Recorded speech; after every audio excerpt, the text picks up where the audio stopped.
तो चलिए देखिए, आज की जो क्लास है एक most important theorem UP board 2027 के लिए है, जो कि एग्जाम में लगभग रिपीट ही होता है।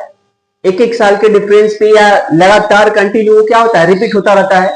ठीक है, इससे पहले हमने एक प्रमेय बताया था, थेल्स प्रमेय। आज का जो प्रमेय आने वाला है उसी का विलोम यानी उल्टा रहेगा, थेल्स प्रमेय का विलोम। ये भी काफी इंपॉर्टेंट थ्योरम है। ठीक है, तो चलिए आज इसी को समझते हैं, क्या होता है थेल्स प्रमेय का विलोम, किस प्रकार आप इसका प्रूफ करेंगे। देखिए यह प्रमेय क्या कहता है, 6.2 दूसरा प्रमेय है। कहा गया है कि यदि एक रेखा किसी त्रिभुज की दो भुजाओं को एक ही अनुपात में विभाजित करती है तो वह तीसरी भुजा के समांतर होती है। ठीक है, तो चलिए समझते हैं। जैसे यहां पे हम बता दें एक त्रिभुज है आपका। देखिए ये आपका है एक त्रिभुज, फिगर से समझाते हैं, फिगर बना के, क्योंकि फिगर से ही सब कुछ रहेगा इसमें।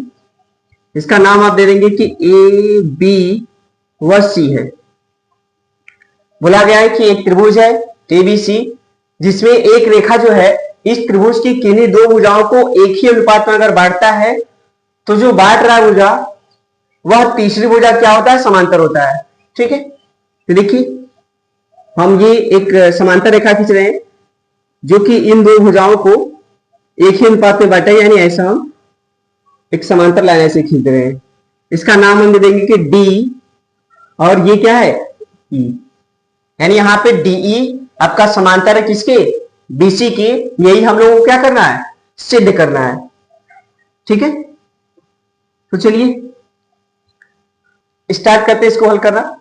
इसमें सबसे पहले आप लिखेंगे क्या दिया हुआ है, क्वेश्चन में क्या दिया है।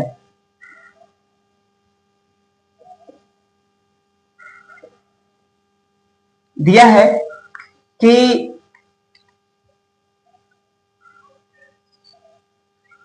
एक त्रिभुज है एबीसी। ठीक है, एक त्रिभुज है एबीसी। देखिए प्रमेय से ही आपको पता चलेगा कि क्या दिया है, क्या सिद्ध करना है। ठीक है, तो बोला है कि एक रेखा किसी त्रिभुज की अन्य दो भुजाओं को अगर एक ही अनुपात में बांटता है तो वह तीसरी भुजा क्या होता है, समांतर होता है।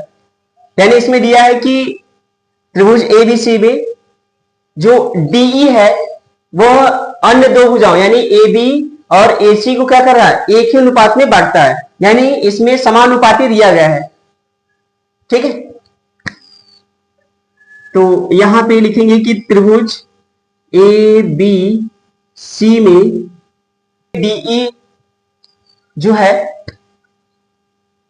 त्रिभुज ए बी सी में डीई भुजा ए बी व एसी को इस प्रकार काटती है कि एडी बाई डीबी बराबर हो जाएगा एई बाई ईसी के।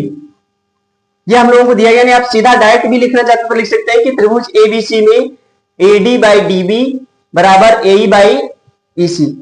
ये आपको दिया गया है क्वेश्चन में, प्रमेय में। ठीक है, सिद्ध करना है, टू प्रूव। सिद्ध क्या करना है कि डीई समांतर है बीसी के। ठीक है, उसके बाद आपको रचना लिखना पड़ेगा। रचना आप कैसे लिखेंगे, जो आप नया करते हैं वो आप कहां पे लिखते हैं, रचना में लिखते हैं। तो रचना करने के लिए आपको क्या करना पड़ेगा, इसमें एक लाइन खींचना पड़ेगा, एक संपाती लाइन लेना पड़ेगा, यानी डीई, डी से एक लाइन खींच देंगे डीई डैश। ठीक है, रचना में आप क्या लिखेंगे कि डीई डैश डीई के संपाती एक रेखा खींचा, डीई के संपाती रेखा डीई डैश खींचा। इसका मतलब क्या है कि जो DE है और जो DE डैश है वो सेम रेखा है, तो इसी के संपाती हमने एक रेखा कौन सा खींच दिया, DE डैश। यानी जो बिंदु E है वही बिंदु अगर E डैश हो जाएगा तो ये दोनों बिंदु भी क्या हो जाएंगे, संपाती हो जाएंगे। ठीक है, यानी ये एक दूसरे के बराबर हो जाएंगे। ठीक है, तो हमने वही लिखा है कि DE के संपाती रेखा DE डैश खींचा। इसके बाद अब आ जाते हैं इसका प्रूफ, उपपत्ति। इसके प्रूफ के लिए हम लोग क्या करेंगे, एक चीज मान के चलेंगे। सबसे पहले मान के चलेंगे कि यहां पे कि आपको दिया गया है DE समांतर है BC के, तो हम क्या मान के चलेंगे, मान के चलेंगे कि यहां पे जो DE है वो समांतर नहीं है किसके, BC के। और किसको समांतर मान के चलेंगे कि DE डैश समांतर है किसके, BC के। तो मान लेंगे कि माना DE समांतर नहीं है किसके, BC के। ठीक है, किसको मान के चल रहे हैं, तो बल्कि हम मान के ये चल रहे हैं कि DE डैश ये आपका समांतर है BC के। ठीक है, DE डैश समांतर है BC के। हम इसको समांतर नहीं मान रहे हैं कि DE ये आपका समांतर नहीं है BC, किसको मान के चल रहे हैं कि DE डैश समांतर है BC के, यानी ये। और हम इन दोनों को अगर एक ही रेखा बता देंगे तो लास्ट में फिर हम लोग सिद्ध कर लें कि ये DE इसके समांतर हो जाएगा, अगर इसको हम एक ही बिंदु बता दें, संपाती रेखा बता दें तो। ठीक है, तो चलिए हमें देखा कि DE डैश हम मान के चले कि DE डैश आपका समांतर है BC के। तो इसका मतलब क्या है कि थेल्स प्रमेय के अनुसार अगर आपका DE डैश समांतर है किसके, BC के, ऐसा मान के चल रहे हैं, तो इसका मतलब क्या है कि ये जो DE डैश है वो AB को और AC को एक ही अनुपात में बांट देगा। इसका मतलब कि AD बाई DB थेल्स प्रमेय के अनुसार AD by DB equals to AE dash by E dash C, AE dash by E dash C यहां पर हो जाएगा। ठीक है, बल्कि आप इसको एक इक्वेशन का नाम दे देंगे, ये समीकरण नंबर 1 है।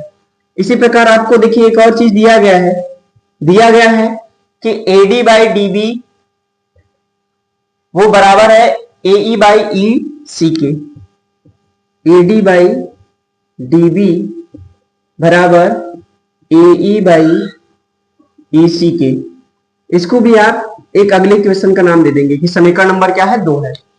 तो समीकरण 1 और 2 की मदद से देखिए दोनों समीकरण में इनका जो लेफ्ट हैंड साइड है, जो दायां पक्ष वो क्या है, बराबर है, तो इनका दायां पक्ष भी क्या हो जाएगा, बराबर हो जाएगा। तो आप लिखेंगे समीकरण 1 व 2 से, समीकरण 1 और 2 से क्या हो जाएगा, जो इनके राइट हैंड साइड है वो भी आपस में बराबर हो जाएंगे, यानी AE dash by E dash C equals to AE by EC। ठीक है, अब इसके बाद यहां पे हम लोग को एक उप प्रमेय लगाना पड़ेगा, यानी दोनों तरफ एक जोड़ना पड़ेगा। तो आप क्या करेंगे, यहां पे दोनों पक्षों में या दोनों तरफ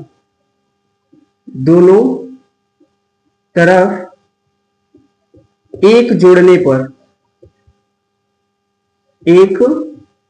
जोड़ने पर AE dash by E dash C plus 1 equals to, इधर भी एक जोड़ेंगे AE बाई EC प्लस 1। ठीक है, अब इसके बट्टे एक करके इनका ले लेंगे एलसीएम। एलसीएम लेने पे क्या हो जाएगा यार, AE डैश प्लस इसका मल्टीप्लाई हो जाएगा E dash C by E dash C। Equals to, यहां भी एलसीएम लेंगे ईसी आएगा, इसका मल्टीप्लाई कर देंगे तो एई प्लस ईसी बाई ईसी। अब आप देखिए इसके आगे आपको क्या करना पड़ेगा। आप देखिए जो ए डैश है प्लस ई डैश सी, ए डैश प्लस ई डैश सी किसके बराबर होगा, इन दोनों के योग के बराबर होगा, यानी पूरे की।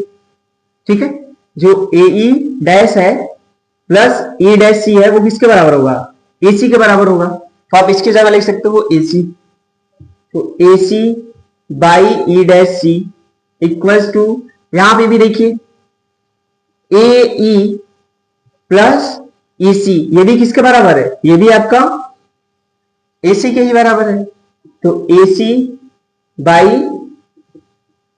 ईसी। अब यहां पे देखिए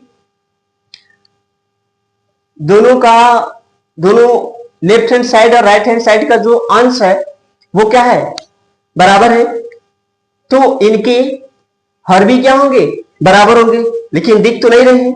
लेकिन यह तभी संभव है जब ई डैश और ई क्या हो, एक समपाती हो जाए। ठीक है, तो यहां पे लिखेंगे यह तभी संभव है, एनसीईआरटी में ये लिखा हुआ है। ठीक है, यह तभी संभव है जब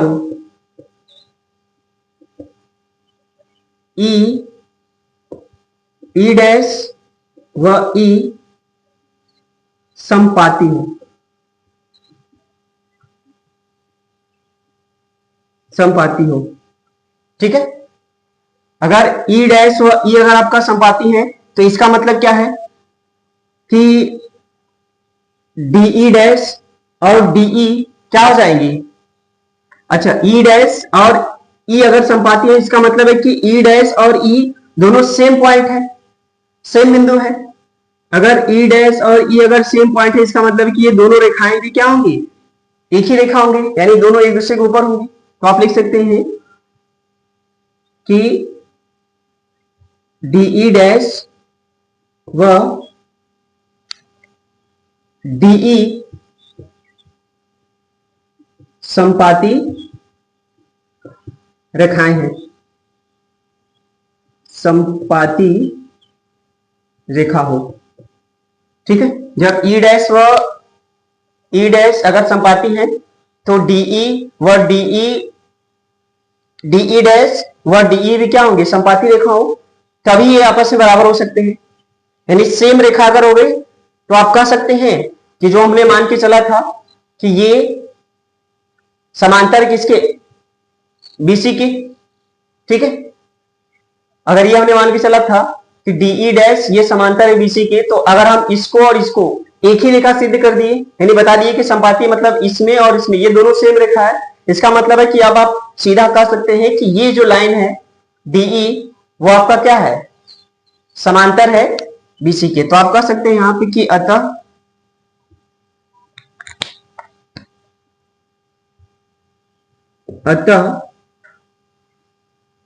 डीई समांतर है बीसी के, यही आपको सिद्ध करना है। ठीक है,